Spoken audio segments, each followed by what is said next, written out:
Okay, we're back with the third segment of the Harry Thomas Show Week in Review. Today is Saturday, January 5th, 2008. I'm your host, Harry Thomas. The website is harrythomas.info. You can find all of the information I'm talking about on today's show there under the weekly news section.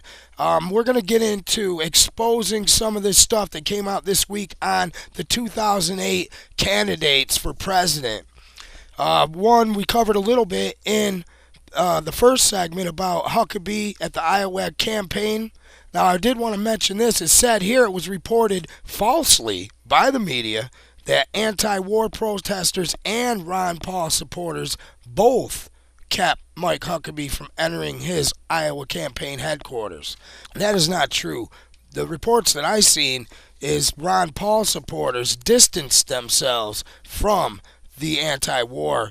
And speaking of Huckabee, he did take Iowa. And I don't understand how, but apparently he did.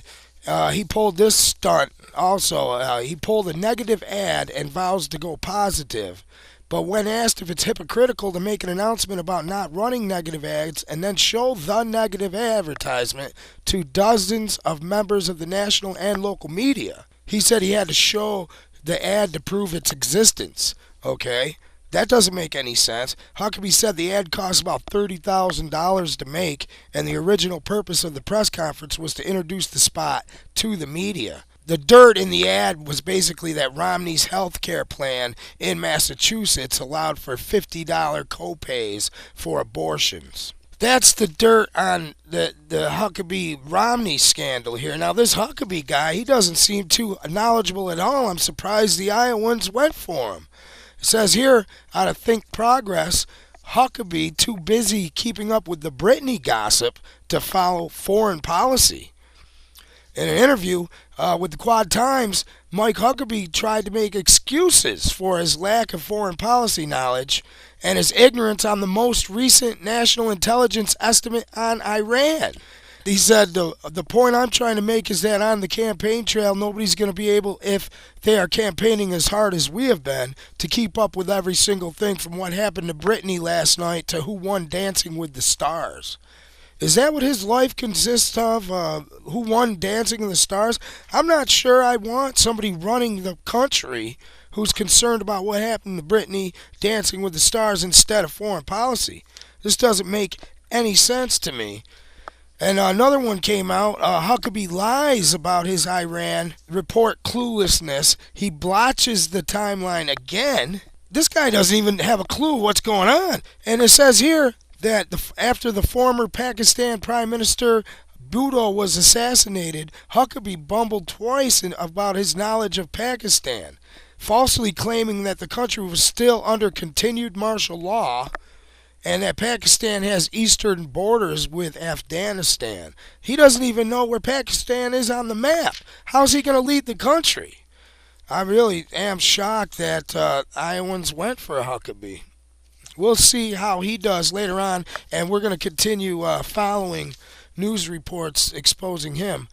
And now Fred Thompson, he put out a message to America about a mushroom cloud. You want to talk about a fear-mongerer? And he's talking about a mushroom cloud going off in our cities. Listen to this. How you vote will go a long way toward deciding who will lead us as president through dangerous years ahead. That the years ahead will be dangerous needs no elaboration from me. Most Americans know the forces of terrorism will not rest until the mushroom cloud hangs over one of our cities. The recent tragic assassination of former Prime Minister Bhutto in Pakistan again demonstrates the terrorists' will to power and their relentless cruelty. And this thing is like 20 minutes long. I have a clip up of it, a link to it, at the website harrythomas.info. Now, how does he know? How does he know there's going to be a nuke in American cities? Really? What kind of intelligence reports is Fred Thompson getting? That's what I want to ask. From what I understand, these Muslim extremists, they don't even have nukes. They don't even have armies. They don't have navies. They don't have air forces, okay? They're like suicide bombers. You know, what is he talking about? Now, the real terrorists do have nukes. Is that what he's alluding to? We'll have to keep up with that. Now, let's move on with Giuliani. He was a very secretive mayor. Very poor showing in Iowa. And this is exactly, the Iowans were right on Giuliani. Who cares? He's been bandstanding on 9/11. Everybody knows that. It says here that Ed Koch, he was the mayor from 78 to 89, and he recalls keeping some neckties. His successor, David Dinkins, walked away with some knickknacks from his desk, including a crystal tennis ball and a collection of photographs documenting his meetings with celebrities and business icons. But when Giuliani stepped down, he needed a warehouse to haul everything out of there. He took written photographic and electronic records of his whole 8 years in office, more than 2,000 boxes. He was made famous and very wealthy in the aftermath of the 9/11 terrorist attacks. He's involved in a company that's building or profiting off the Texas Trans Corridor, some Spanish company or something. And he's making a lot of money, off grandstanding on this. This guy, an attorney, Floyd Abrams, said that he ran a government as closed as he could possibly make it. I mean, you want to talk about secretive? He's been quoted in the press as having the unblemished record for secrecy. And this guy wants to be president of the United States. He's got globalist ties. He's a globalist. He's definitely a shill for global government. Giuliani backer, he resigns over a Muslim report. Apparently this guy, Didi, said that we need to keep the feet in the fire and keep pressing these people and chase them back to their caves. Or in other words, get rid of them. Now he stepped down because Giuliani has made fighting Islamic militants a cornerstone of his campaign. Now here we go. This guy's another fearmonger. And he's also criminal. He's got criminal ties to all kinds of corruption. I don't even see how Giuliani could be on the ballot. How he could even be in consideration for president of the United States. I don't believe he is qualified. And he's getting a backlash over grandstanding on this 9/11. The firefighters are sick. New York firefighters fighting him tooth and nail. They're saying he's not a 9/11 hero like he's portraying himself. Here's another article that's out. Did Giuliani kill more Americans on 9/11 than Osama? I got stuff on Hillary Clinton, where another person showed up with a knife. There's all these incidences where it looks like she's for gun control. And what if she would name Bill to the Supreme Court? I've got this PDF book up so you don't have to sign up for it because I believe in free information. Barack Obama exposed. Nader is shilling for One World Edwards. He's definitely a shill for the New World Order. Edwards is a member of the CFR, the Council on Foreign Relations, is pushing for world government.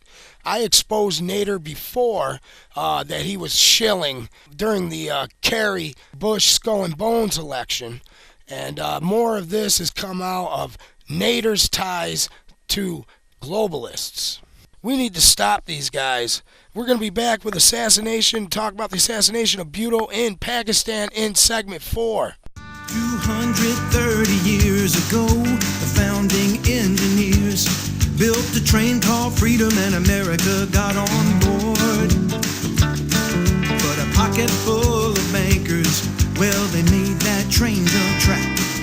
Now we need a leader who can get us back on course.